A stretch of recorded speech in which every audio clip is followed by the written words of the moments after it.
Let me talk to you real straight today because a lot of people are losing power in relationships, not because they are unloved, but because they don't understand timing, presence, and emotional control. Ladies and gentlemen, let me talk to you about something that most people don't realize is slowly destroying their value in a connection. It's not that you care too much. It's not that you love too deeply. It's not even that you want something real.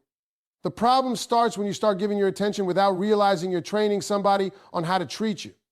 See, attention is powerful. Attention is currency. Attention is energy. And whenever you give too much of it without balance, without pause, without boundaries, you are no longer building attraction, you are building expectation. An expectation without effort from the other side always creates imbalance. Now, let me be real with you.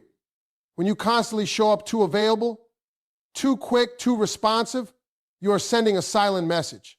You might not be saying it with words, but your actions are screaming, I will always be here no matter what you do. And the moment somebody believes that, the chase stops before it ever begins, because human nature is simple. People value what they have to consider losing, not what is always sitting right there waiting on them.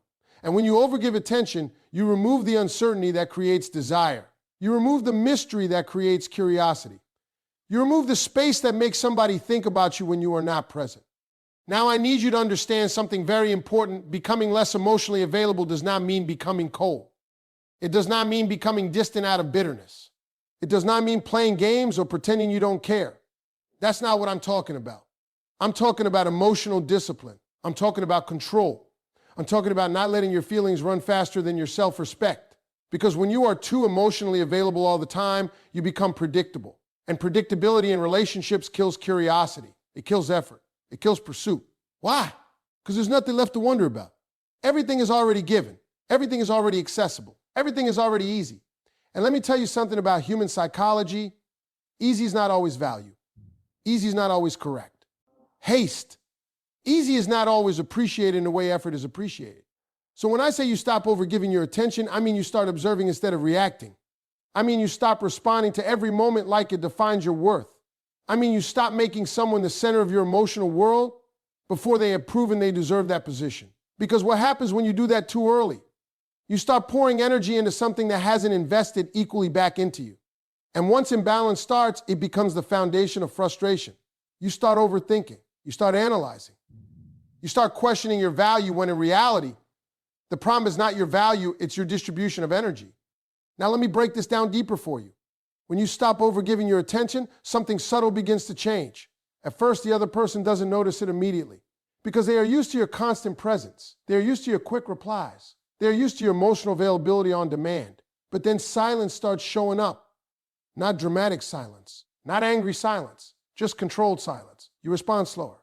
You engage less. You don't rush into every interaction like it's urgent. And that shift right there begins to create curiosity because now they are used to a pattern and the pattern is broken. And when a pattern breaks, the mind starts asking questions. Why is she not responding like before? Why is he not as available? Did something change? And those questions are the beginning of awareness. And awareness is the beginning of pursuit. But listen to me carefully. This only works when it is not emotional retaliation. Because if your less availability comes from anger, it leaks energy. It feels reactive.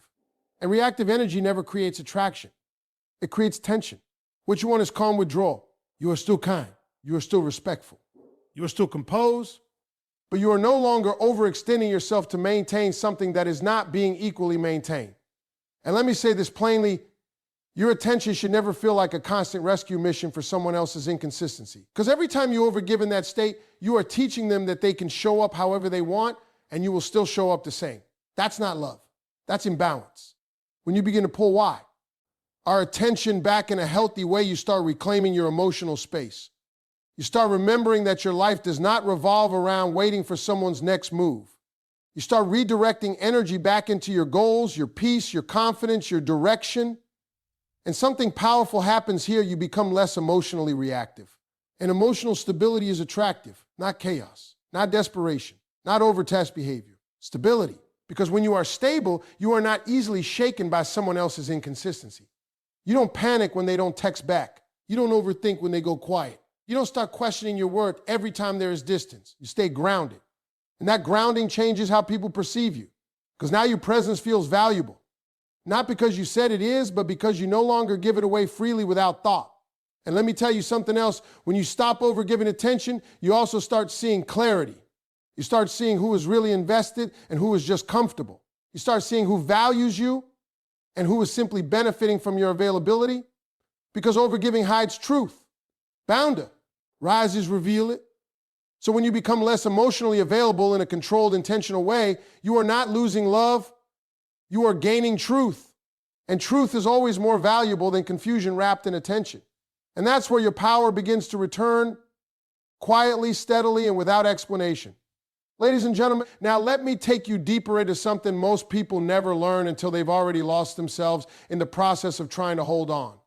Because after you stop overgiving your attention, the next level is learning how to let silence do the talking without chasing, without explaining, and without trying to fix what silence is already revealing. See, silence is not empty. Silence is information. Silence is communication without words. And when you finally stop chasing every emotional shift in a connection, you allow silence to expose what presence was covering up.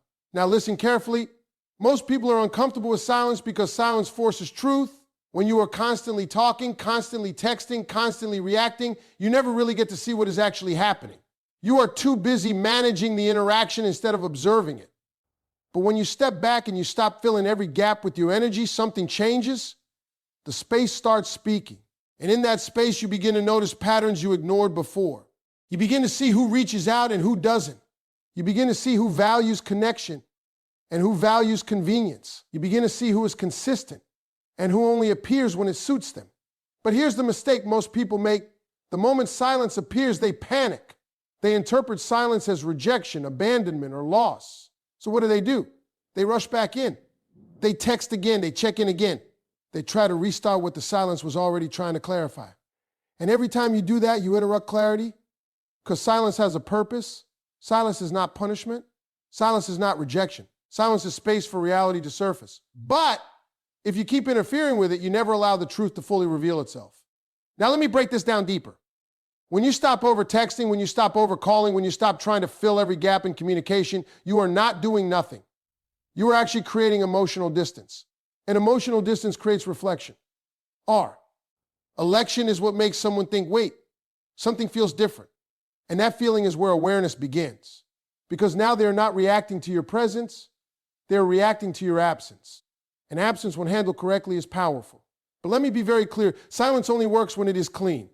Not bitter silence, not manipulative silence, not silence used to punish. Clean silence means you are not withdrawing to get a reaction.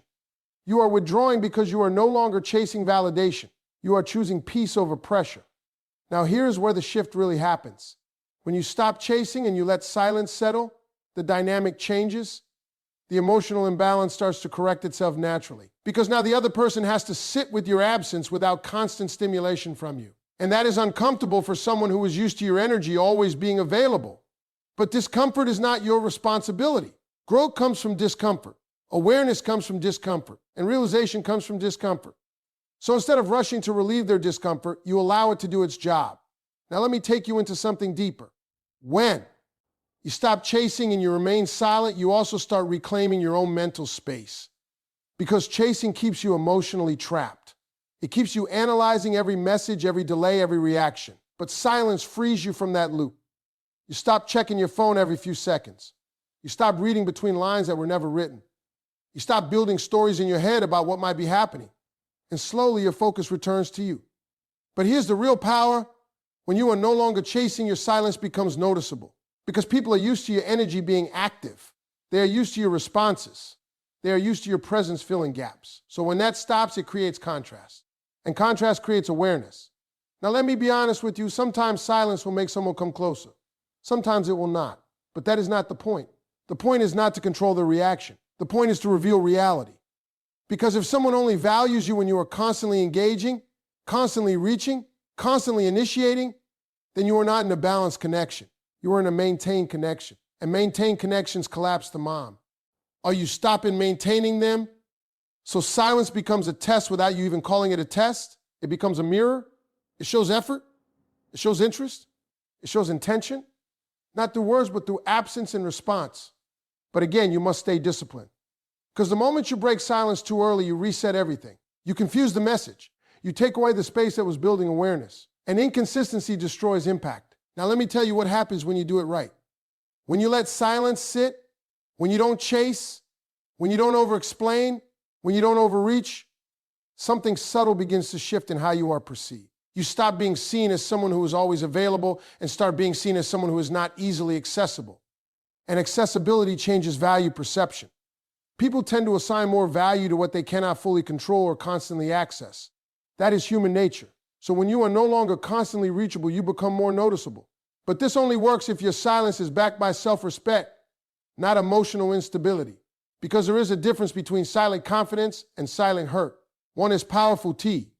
The other is transparent.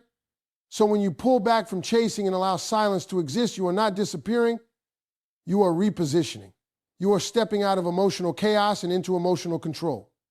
And from that place, everything becomes clearer. You stop forcing connection. You start observing it. And in that observation, you finally see things as they are, not as you hoped they would be, ladies and gentlemen. Now we go deeper into the real shift, the one that separates emotional chaos from emotional power.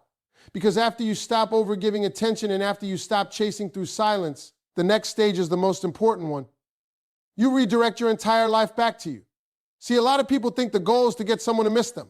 But the real goal is to stop living like your happiness is waiting on someone else's response. Because when your life is centered around another person's attention, you lose control of your own direction.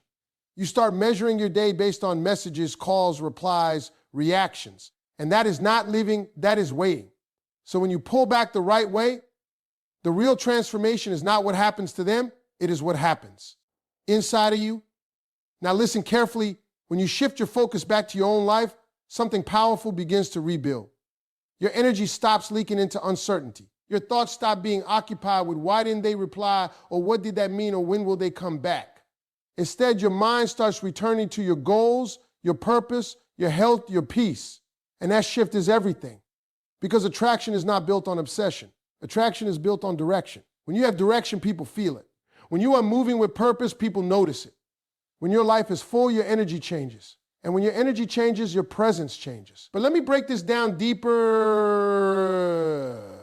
When you focus back on your own life, you stop making someone else the emotional center of your world. And the moment you stop doing that, you regain emotional balance. Now, here's something most people don't realize. Nobody is attracted to someone who has abandoned themselves emotionally. Nobody is drawn to someone who is sitting in waiting mode, constantly available, constantly watching, constantly hoping. What creates attraction is self-direction. So when you direct your energy back to yourself, you are not playing a game. You are restoring identity. You are remembering who you were before the emotional overinvestment started. You are rebuilding your routines, your confidence, your discipline. And let me tell you something very real. Discipline changes perception. When you start showing up differently in your own life, you start being seen differently in someone else's mind. Because now you are not predictable anymore. You are not sitting in the same emotional spot waiting. You are moving. You are building. You are evolving. And people notice movement. Now let's go deeper into what actually happens when you shift focus back to yourself. At first, it feels uncomfortable because your mind is used to checking, waiting, analyzing. So when you remove that, there is a gap. But that gap is not emptiness, it is recovery. It is your mind detoxing from emotional dependency.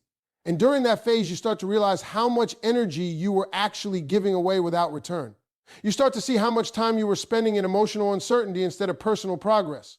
And that realization alone starts to change you because now you are not just reacting anymore, you are rebuilding.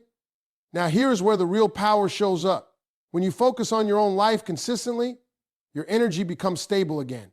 And stability is powerful because unstable energy is desperate energy, but stable energy is confident energy. And confidence does not chase, it attracts. But let me make something clear. Focusing on your life does not mean pretending you don't care. It means you care about yourself more than you care about chasing uncertainty. It means you are no longer willing to pause your growth for someone who is not matching your effort. Now think about this. When you are fully invested in your own direction, you are no longer emotionally reactive to every shift in someone else's behavior. You are not breaking your peace every time there is distance. You are not losing focus every time there is silence. Instead, you are grounded. And that grounded energy is what creates respect, not just from others, but from yourself. Because self-respect is built when you stop abandoning your own life for emotional validation. Now let's go deeper. When your life becomes full again, something interesting happens. You nap. You really become less available emotionally, not because you are trying to be distant, but because you are busy living. And that natural distance is more powerful than forced distance. Because forced distance feels like manipulation. Natural distance feels like evolution. And people can feel the difference. So now, instead of waiting for replies, you are building something. Instead of checking your phone every few minutes, you are focused on your goals. Instead of analyzing silence, you are creating progress. And that progress becomes visible. And when progress becomes visible, perception changes. Now, here's the truth most people don't expect. When you start focusing on your life, the emotional power shifts. Because now you are not the one chasing emotional connection. You are the one generating personal momentum. And momentum is attractive. People are drawn to momentum because momentum represents stability, direction, and growth. It represents someone who is not stuck in emotional loops, but moving forward. And that is what makes someone start paying attention again. But even then, you stay focused. You don't redirect your life back just because someone notices. You keep building, you keep growing, you keep evolving. Because the purpose was never to get a reaction, the purpose was to get your life back. And when your life is back in your control, your energy becomes different. You walk differently. You think differently. You respond differently. You no longer operate from emotional lack, you operate from emotional fullness. And that fullness is what shifts everything without you forcing anything. So when you focus back on your own life, you are not losing connection. You are gaining yourself again. Ladies and gentlemen, now we come to the final and most powerful layer of this whole process, the part that most people fail to master, and that is consistency in your distance. Because pulling back once is not enough.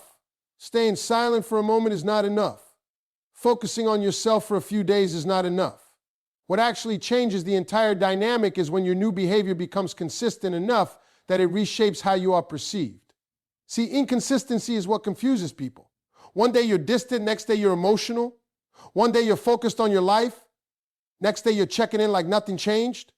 That kind of energy doesn't create respect. It creates comfort for the other person and confusion for you. But consistency changes everything. When you stay consistent in your distance, you are sending a very clear message without saying a word. You are showing that your shift is not emotional, it is intentional. It is not temporary, it is stable. And stability is what forces people to adjust. Now let me explain something very important. When someone is used to your constant availability, they build an expectation around you. They expect replies at certain times. They expect attention when they want it. They expect emotional access to you without delay. And when you suddenly step back, they don't adjust immediately. They test, they wait, they observe. But when your distance stays consistent, those tests start failing because you are no longer reacting. You are no longer returning to old patterns. You are no longer switching between presence and absence. You are steady in your new position. And that's when reality starts to set in for them. Now listen carefully. Consistency is what turns your pullback into something real. Without consistency, your absence looks like mood swings with cons. Instancy, your absence looks like a decision. Your decisions carry weight. Mood swings don't. So when you stay consistent, you are no longer teaching them how to treat you in confusion. You are showing them how things are now going to be. And that shift is uncomfortable for someone who is benefiting from inconsistency. Now let me take you deeper. Consistency and distance also protects your emotional progress. Because every time you go back to old patterns, you reset your own growth. You reopen emotional loops. You start questioning your decision. You start slipping back into overthinking. But when you stay consistent, you reinforce your own boundaries. You reinforce your own self-respect. You reinforce your emotional control. And repetition builds identity. So now you are not just trying to pull back anymore. You are becoming someone who does not chase. You are becoming someone who does not overgive. You are becoming someone who does not break their peace for temporary emotional comfort. And that identity shift is powerful. Now let's be real about something. Consistency is where most people struggle because emotions try to pull them back. One moment of loneliness, one mom. Enter missing someone, one moment of curiosity, and suddenly they break their own progress. They send the message. They check the profile. They reopen the door. But every time you do that, you weaken your position. Because inconsistency tells the other person, I will eventually return to the old version of myself. And that removes urgency. That removes curiosity. That removes the feeling of loss. But when you stay consistent, something different happens. Uncertainty builds in their mind. Not confusion about your behavior, but curiosity about your change. They start realizing that this is not temporary. And that realization creates reflection. Now let me go deeper into psychology here. People only start adjusting their behavior when the environment becomes stable in a new way. If your behavior keeps changing, they never adapt. They just wait. But when your behavior stabilizes, they are forced to adjust. And adjustment is where chasing begins. Because now they can no longer rely on your old patterns. They can no longer assume access. They can no longer take your presence for granted. Now they have to consider effort. But let me make this very clear. Consistency is not about punishment. It is not about making someone suffer. It is about protecting your own emotional balance. It is about refusing to step back into chaos just because familiarity feels comfortable. Because sometimes what feels familiar is actually what broke your peace in the first place. Now when you stay consistent in your distance, your energy becomes unreadable in a healthy way. You are no longer emotionally predictable. You are no longer easy to pull back into old cycles. And that unpredictability creates awareness. But again, this is not emotional gains. This is emotional discipline. You are not disappearing to create panic. You are not ignoring to create reaction. You are not pulling away to manipulate feelings. You are simply staying aligned with your growth. And when growth becomes your focus, inconsistency becomes unattractive to you. Now here is the final shift. When you remain consistent long enough, something changes inside the dynamic. The other person starts to realize that the version of you they had access to before is no longer freely available. And that realization creates reflection. And reflection creates understanding. And understanding creates pursuit. But even if pursuit does not come, something even more important happens. You stop losing yourself in cycles that drain you. You stop restarting emotional patterns that keep you stuck. You stop going backwards in your own progress. Because consistency is not just about them noticing you. It is about you respecting yourself enough not to break your own transformation. So when you stay consistent in your distance, you are not just pulling back, you are standing firm. You are not just creating space, you are protecting peace. And you are not just waiting for a reaction, you are becoming someone who no longer needs one to stay grounded.